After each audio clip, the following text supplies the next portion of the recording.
Pequenos desenvolvedores, grandes ideias. No mercado dos videogames, algumas produtoras independentes conseguem fazer história e vender milhões em downloads. O fácil acesso às ferramentas básicas de criação de games animou a cena indie brasileira.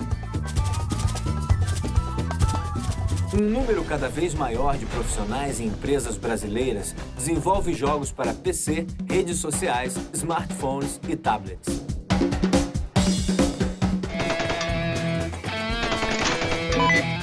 Outros estão focados no competitivo filão dos jogos para console.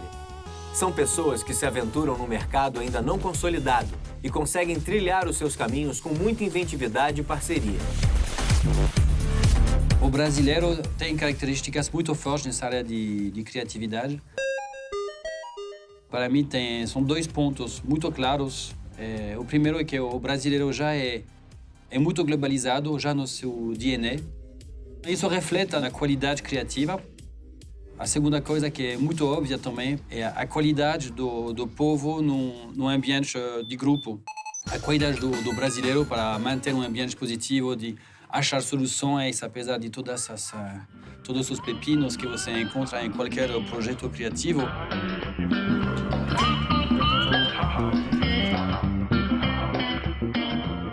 O que é mais importante e que é muito negligenciado, eu acho que assim, é uma falta de percepção das pessoas que estão interessadas ou envolvidas no mercado, uma falta de consciência de verdade do que se trata esse mercado, né? Como que é a realidade desse mercado.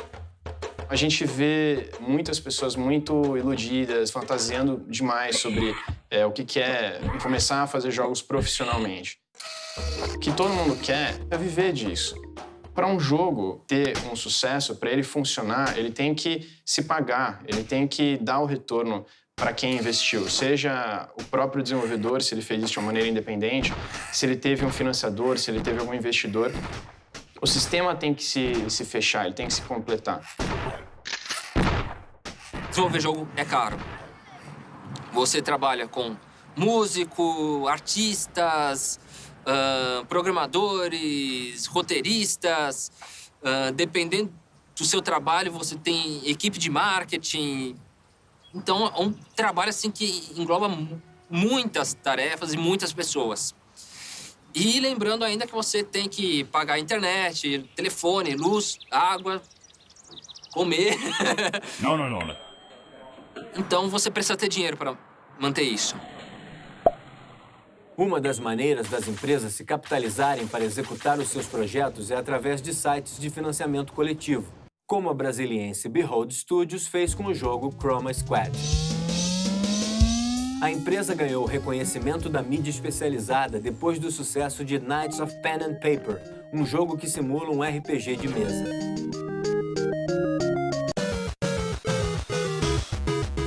Nós trabalhávamos na Livraria Cultura, porque tinha lá um sofazinho, ar-condicionado, internet de graça, mesa. A gente simplesmente se reunia lá de 10 às, 6, 8, 9 da noite, trabalhando. Nós queríamos fazer projetos que nós gostaríamos de jogar. Foi quando a gente fez o Knights of Pen and Paper e desenvolvemos lá mesmo na Livraria Cultura. Nós não tínhamos dinheiro, não tínhamos salário, não tínhamos nada e resolvemos fechar a sociedade nós quatro, simplesmente pela paixão de fazer jogos. A Behold foi criada em 2009. A gente estava apostando nos jogos mais práticos e mais rápidos de entretenimento, para tentar ter uma variedade maior de jogos e tentar acertar em cheio alguma hora, quem sabe.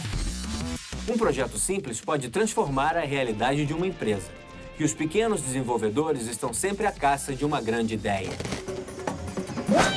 Angry Birds é o exemplo clássico por colocar uma desconhecida produtora finlandesa chamada Rovio no mapa da mina dos jogos casuais. Nas suas várias versões, o game foi o maior sucesso da indústria escandinava desde Max Payne de 2001. Algo importante estava acontecendo na rua Roscoe. Talvez fosse por isso que Alex me quisesse lá. Talvez não. De um modo ou de outro, eu iria descobrir. A produtora escocesa Rockstar é famosa pelas franquias polêmicas como Grand Theft Auto, onde é possível roubar um carro e fugir da polícia. Got it. Whatever. Here they come. I'll tell you about that later.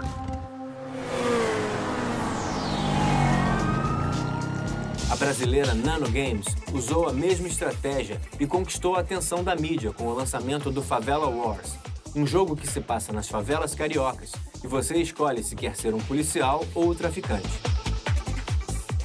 Um jogo de traficante versus polícia, né, ambientado no Rio de Janeiro.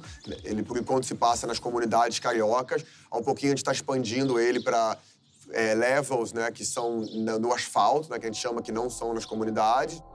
Clique mesmo, né? Vamos fazer essa coisa acontecer. Foi quando eu fui pego numa situação bastante desagradável na linha vermelha, aqui no Rio de Janeiro. Foi um princípio de tiroteio ali, eu tava na rebarba já, um pouco pra trás, mas vi aqueles carros fugindo de ré, né? Aquela comoção, né? Sim, senhor. Acho que é natural que a gente, na hora de criar a arte, a gente vai usar esse tipo de coisa como nossa inspiração, né? Da mesma forma como os americanos usam os gangsters. Ele puxa muito de um dos jogos que eu acho um dos meus favoritos de todos os tempos, que é o XCOM, né?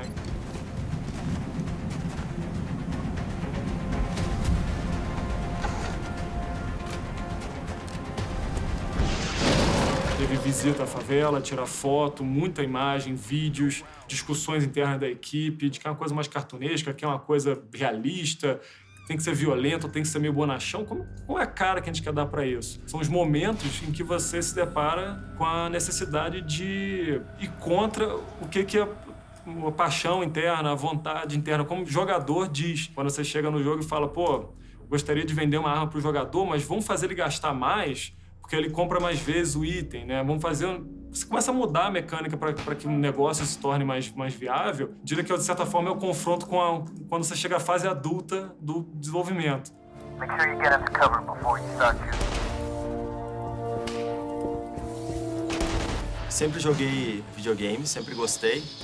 A gente está no 6º ano de empresa. Nos primeiros 4, 5 anos, basicamente, a gente se construiu através de mercados de prestação de serviço, como mercado de publicidade, a gente fazia advergames, e também algumas coisas como visualizadores, customizadores de veículos ou de aeronaves. Depois disso, a gente começou a fazer jogos casuais e agora a gente está fazendo jogos próprios. Como que isso acontece, então? Nosso projeto próprio se chama Ballistic, é um jogo de tiro em primeira pessoa, que é um dos gêneros mais jogados no mundo, né? Então tem uma estratégia muito mais de business do que autoral por trás dessa escolha. A gente está fazendo esse jogo em parceria com uma publicadora americana chamada Rumble.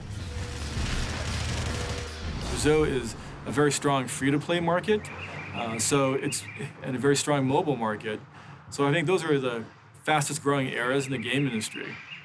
And that's why Rumble is very interested in working with a Brazilian developer and developing a game that will suit Brazil as well. So Ballistic is, not just for Brazil, but Brazil is one of our key markets, where we beta tested here in Brazil first, and we're continuing to run the game in Brazil. A gente entrega o jogo gratuitamente. Existe uma curva de envolvimento do usuário. A partir de algum ponto nessa curva, ele começa a pagar para ter benefícios lá dentro, como compra de equipamentos, compra de personagens e etc. Então é um modelo bem praticado, é um modelo que está dando muito certo na indústria de jogos no mundo inteiro hoje em dia. Lançado em 2009, o simulador de fazenda Farmville se tornou o aplicativo número 1 do Facebook.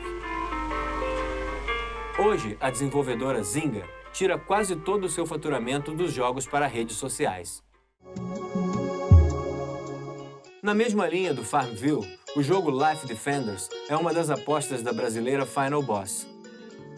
Você adota os animais que estavam sendo maltratados em circos, em casas, em touradas e tal, e você tem um centro de adoção, você escolhe os animais, cuida desses animais no hospital que você tem, até eles serem enviados novamente para os habitats naturais. Isso aqui é a savana, aí tem elefante, rinoceronte, a girafa. Aqui tem o bicho mais lindo de todos, que é o lobo-guará. A gente vai passando pelos habitats aqui. É tudo com florestas. E também a gente ganha pontos para inserir árvores no jogo. A gente quer estimular ao máximo as pessoas a participar disso. A gente tem 2 projetos internos que a gente está fazendo independentemente. O primeiro deles é o jogo com um personagem que a gente está chamando de Adventure aqui. A gente fez um concept de uma criança de 10 anos, para o jogador se identificar que a gente está tentando atingir um público jovem, assim, né? A partir desse concept, a gente fez o personagem em 3D, no wireframe. A gente já fez várias animações. Essa aqui é dele correndo, tem ele pulando, tem ele subindo a escada e tal. Essa daqui é a animação dele empurrando. Ele tá num terreno, mas aí tem um lugar muito alto porque ele não consegue alcançar lá pulando. Então ele pode pegar uma caixa e chegar lá para subir. A gente fez o jogo em 3D para poder depois ter jogo de câmera assim. Por exemplo, na hora que ele for empurrar, pode girar um pouquinho a câmera para mostrar ele empurrando em outro ângulo. Essas são as vantagens que o 3D passa, né? Hoje, o Brasil segue o que acontece na indústria internacional. E um número cada vez maior de jogos 3D é desenvolvido aqui por empresas, como a Hoplon. Inicialmente, ela surgiu como uma empresa de software, né? Muita gente não acredita por que ela está ativa, né? Porque o Taekwondo acabou sendo um projeto muito ousado, onde investiu-se muito dinheiro. De segurança, independência e liberdade. Consórcio Renegados. Para, vamos dizer, conseguir pagar a conta, né? Pagar todos os investimentos, vai levar muito tempo. A gente teve sorte de ter um investidor que acredita. Ele não está se importando com um game só. Ele está se importando com criar o mercado de games nacional. Então esse é o nosso foco mesmo. No ano de 2012, a gente iniciou um novo passo na história, que foi a parte da publicação de games e também de ampliar o escopo de trabalho de um game só para diversos outros games, né? Hoje a gente tem diversos produtos sendo desenvolvidos na casa. Eu sou produtora do jogo Heavy Metal Machines. A gente está trabalhando com uma equipe de 9 pessoas. O Heavy Metal Machines, a gente já tem trabalhado nele há talvez um pouquinho mais de um ano e ele começou como um projeto de segunda. A gente conversava sobre MOBA, a gente conversava sobre Rock'n'Roll Racing, a gente gostava desses jogos e pensava o que aconteceria se a gente unisse essas fórmulas que pareciam ser muito divertidas. Então a gente pegou a segunda-feira, que a empresa dava pra gente como um tempo de trabalhar em coisas diferentes, em coisas nossas, e a gente começou a trabalhar nesse jogo. O estúdio comprou a ideia e decidiu dar recurso pra gente, criar uma equipe maior. Como o designer sempre diz, nós não sabemos nada. A gente tem que ir experimentando até ver o que gera a melhor experiência, o que gera o melhor feeling.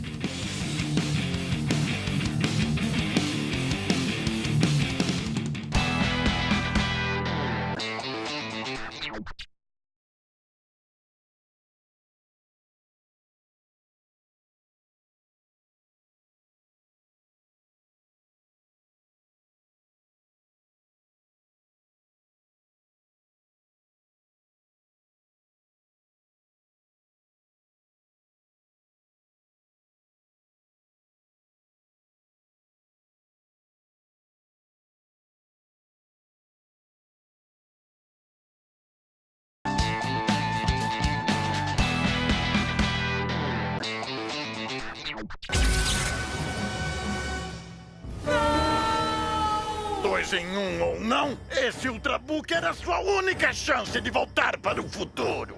Desenvolver jogos não é um negócio trivial, é um negócio que requer profissionais ultra especializados nas áreas que eles estão, e são muito difíceis de achar. O mercado evoluiu bastante nesse período todo.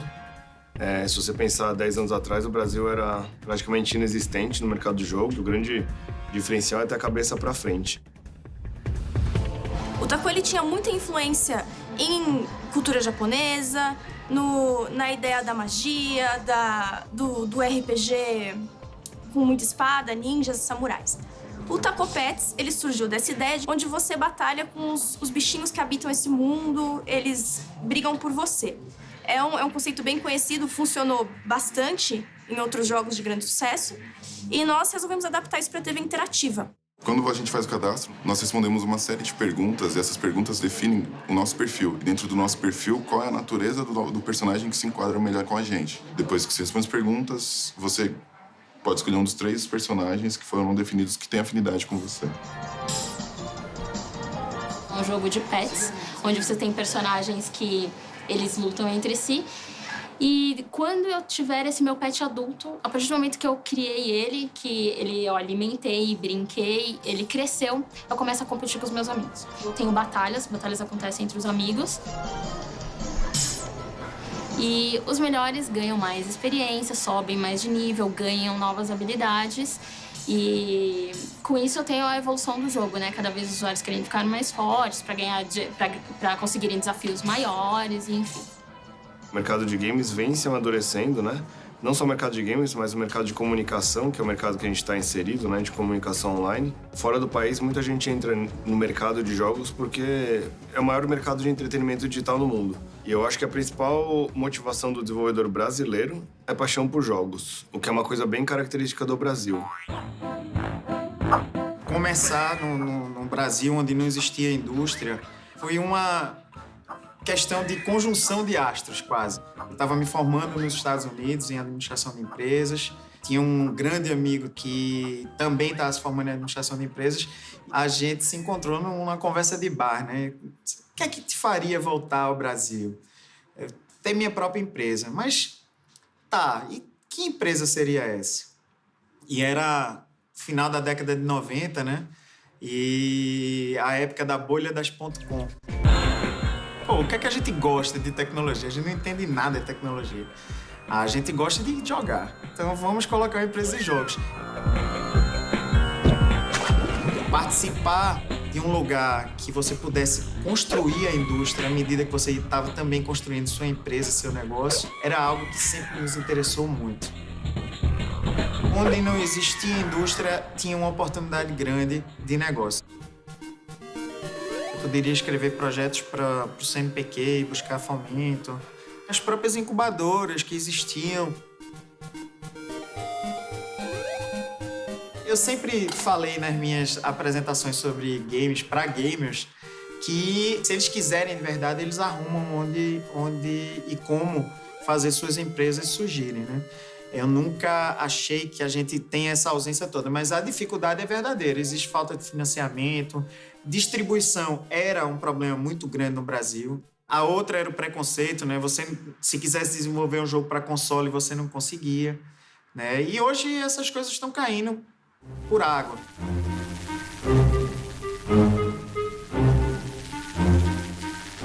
A gente começou sempre com um foco no mercado internacional.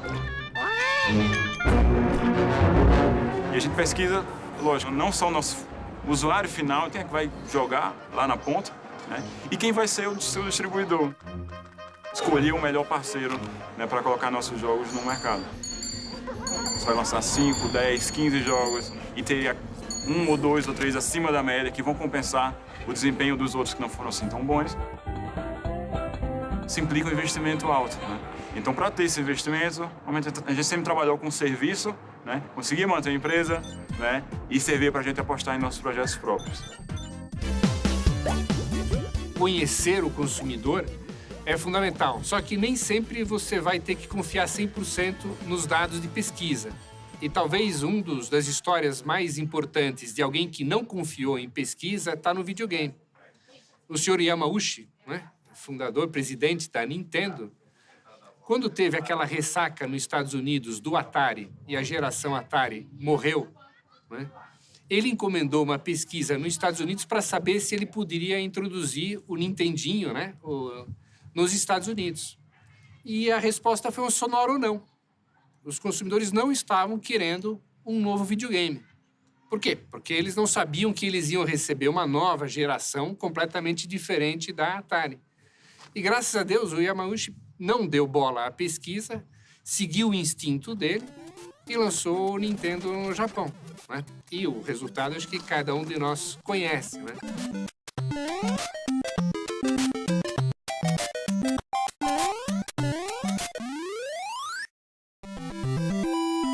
O que falta no desenvolvedor brasileiro, às vezes é uma questão de mentalidade, às vezes é maturidade mesmo. Às vezes é ele passar a acreditar que ele pode fazer algo bom, ou então que as pessoas daqui acreditem que ele pode fazer algo bom. Aqui no Brasil, a gente tem muito pouco apoio para jogos nacionais.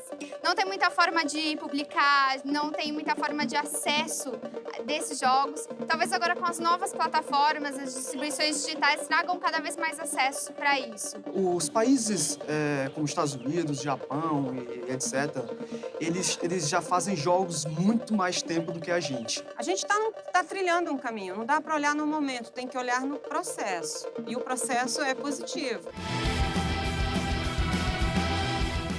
O interior de São Paulo sempre foi conhecido pela inovação na área tecnológica. E agora acolhe empresas de videogames que aquecem a cena indie, como a premiada Tal Studio.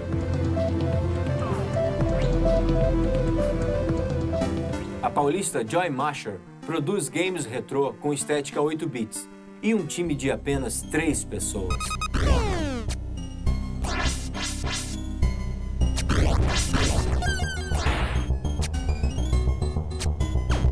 Os games, de certa maneira, se assemelham muito ao vídeo, né? O vídeo, inicialmente, quando ele surgiu dentro da esfera da televisão. Depois passou a ser utilizado pela publicidade, pelas produtoras, pelos videomakers, né? E hoje ele é uma coisa que tá aí, VJ, YouTube, um monte de coisa. Inicialmente, os games, a distância entre quem desenvolvia um game e quem jogava um game era muito grande. Hoje em dia, essa distância ela é cada vez menor. Então, é possível hoje a um jogador, né, com acesso aí a softwares, ferramentas simples, produzir um jogo simples.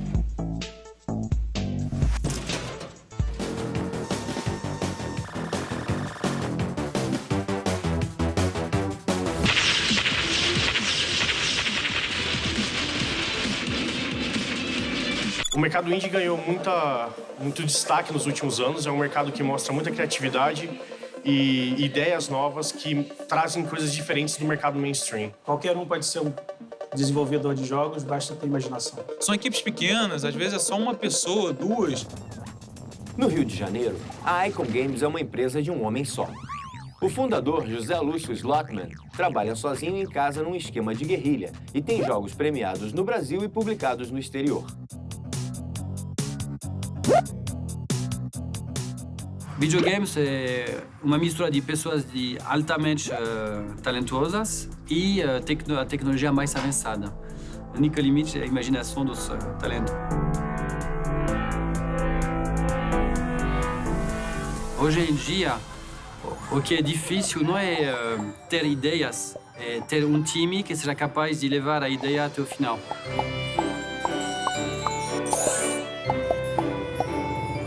Com a qualidade alta que o público requer hoje. Tá tudo em ebulição. É uma questão de pouquíssimo tempo para o Brasil, acho que, assumir a segunda ou terceira posição no mundo, não só na parte de videogame, né, mas na parte de desenvolvimento. A gente tem muito indie games, muitas pessoas que desenvolvem. Desenvolver jogos, basicamente, é contratar pessoas inteligentes e misturar eles num ambiente criativo com a tecnologia mais avançada. Então, para analisar o Brasil nessa perspectiva, gente de talento tem, tanto na parte de programação, engenheiros que fizeram ciência da computação, como na parte de game design, as pessoas que inventam as regras dos jogos, como na parte artística, as pessoas que fazem os ambientes 2D, 3D, as pessoas que fazem as músicas e que escrevem os roteiros. Então, a parte humana tem recursos, tem qualidade e realmente eu penso sinceramente que o Brasil tem um potencial tremendo nesse aspecto. Tem que ler muito, tem que estudar muito, tem que ter uma mente bem aberta para tudo. Não deixa essa vontade, esse ímpeto de fazer acontecer, que eu conheço muito bem desde criança, cegar o que está acontecendo de fato aqui fora, né? Porque você só vai perder tempo, você vai perder energia, você vai perder recurso financeiro, você vai perder talvez algumas oportunidades. Então, assim, seja muito realista em relação à chance de você ingressar numa equipe, a chance do seu produto que você já está conseguindo desenvolver dar certo. Olhar para o mercado, que é uma coisa que falta muito no brasileiro. O brasileiro está muito preocupado com o que ele jogava quando ele era adolescente e ele quer replicar agora. E qualquer empresa que queira competir nesse mercado seriamente e quebrar a barreira de milhões de faturamento, não tem que olhar para o que eu quero jogar. É o problema da piada interna. Ele tem que olhar para o que o mercado quer jogar. Ele tem que ir atrás o que o meu jogador vai querer jogar. O que eu vou fazer que vai fazer esse jogador ter uma experiência boa e comprar meu jogo. O mundo virtual é um mercado. O mundo móvel é um mercado. Ele não é um mercado no Brasil, ele é um mercado como um todo. Enquanto a gente não olhar e não tiver coragem de enfrentar esse mercado muito mais competitivo, muito mais difícil, quase que necessariamente numa língua que não é a nossa, na maioria das vezes inglês, nós não vamos conseguir a atingir os graus de performance de inovação, de criação de impacto, tanto econômico como social, grande e de longo prazo, que a gente poderia atingir. Não tem nenhuma diferença de um brasileiro empreendendo para um israelense empreendendo, para um taiwanês empreendendo, para um americano empreendendo. A diferença é a conjunção de perspectiva, olhar para o mundo ao invés de olhar para o seu quintal, e a estrutura para empreender, a conjuntura empreendedora. Com muita criatividade, uma nova geração de desenvolvedores está colocando a produção brasileira de jogos eletrônicos na vitrine do mercado internacional.